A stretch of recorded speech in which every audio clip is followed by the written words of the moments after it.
السلام عليكم. أنا كنت حابب أحكي تجربتي مع كابتن أحمد مفتاح. أنا اسمي محمد، عندي 45 سنة. أنا عن نفسي ما كنتش متوقع إن أنا أحصل على النتائج دي في وقت قصير جدا.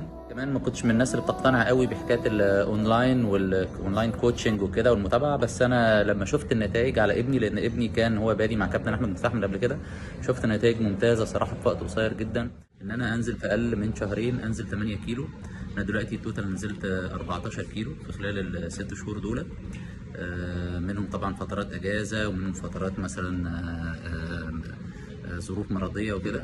بس كمان اللي ساعدني مش بس النزول في الوزن، لا كمان التمارين او الورك اوت بلان اللي كانت محطوطه خلت الشيبنج نفسه بقى كويس، فيه تناسق في اجزاء الجسم، حتى لو ما كناش وصلنا للوزن اللي احنا طالبينه. دلوقتي طبعا انا نزلت 14 كيلو.